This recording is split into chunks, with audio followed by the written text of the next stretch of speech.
Stock market के इतिहास का पिछले 1-1.5 साल में सबसे बड़ा क्रैश कोविड के बाद का।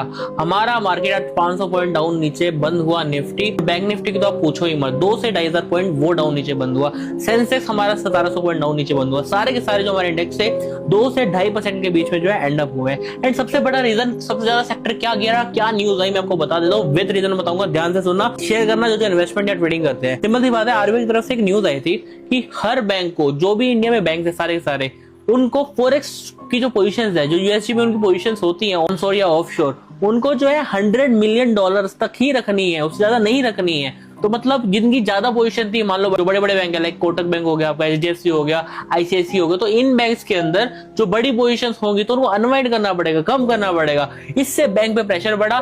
सबसे ज्यादा सेक्टर जो गिरा था आज बैंक से, आप जाके चेक कर लो, एनबीएफसी एंड बैंक सबसे ज्यादा आज गिरे हैं। यही एक मेन रीजन था मार्केट के गिरने का। इस न्यूज से आरबीआई को लगा जो हमारा इंडियन रुपी है वो थोड़ा स्ट्रॉन्ग हो जाएगा। 94 पॉइंट समथिंग जो चल रहा था वो अराउंड 93 पॉइंट समथिंग खुला भी सही, लेकिन एंड अप जो हुआ हाईएस्ट बंद हुआ है, 95 प्लस पे बंद हुआ है, और कमजोर हो गया उल्टा। कर लो जो कर सकते हो। यही मेन रीजन था मार्केट क्रैश होने का। भाई देखो, मैंने ये रील सुबह भी डाल दी थी कि ये न्यूज आई है, लेकिन इस न्यूज से इतना इफेक्ट हो जाएगा ये मेरे को भी आइडिया नहीं था। सबके पोर्टफोलियो 15 से 20% डाउन है। मैं आपको अभी लिख के कह रहा हूँ, पता है अंदर से आपके पोर्टफोलियो 10 से 15%, 20% डाउन है। अब क्वेश्चन आता है, 22,200 22,300 निफ्टी आ चुका है, तो हमको क्या करना चाहिए? सिंपल सा एक आंसर है।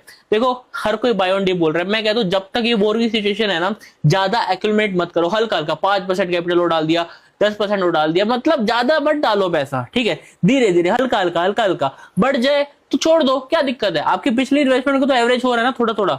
ज्यादा पैसा मत डालो, मैं आपको इतना कहना चाह रहा हूँ। लोन लेके किसी उधार मांगे पैसा मत डालना, फंस जाओगे, ठीक है? ट्रेडर्स को दिक्कत नहीं होती, हम ट्रेडिंग करते हैं तो हम नीचे जब मार्केट गिरता है तब भी कमा लेते हैं, ऊपर जाता है तब भी कमा लेते हैं। लेकिन इन्वेस्टर को सबसे ज्यादा दिक्कत आती है जब स्टॉक्स की वैल्यू गिरती है, मिड कैप, स्मॉल कैप। भाई सारे के सारे पिछले 1 साल में देखो 30 से 40% डाउन है। बॉन्ड्स के अंदर इन्वेस्ट करो, गोल्ड के अंदर इन्वेस्ट करो, थोड़ा बहुत प्रॉपर्टी में पैसा डालो, अलग अलग एसेट क्लास में पैसा डालो। जरूरी नहीं है सारा पैसा स्टॉक मार्केट के अंदर ही डालना है, नहीं होता है ऐसा। डिफरेंट पैसा डालो, अच्छा पैसा बनेगा।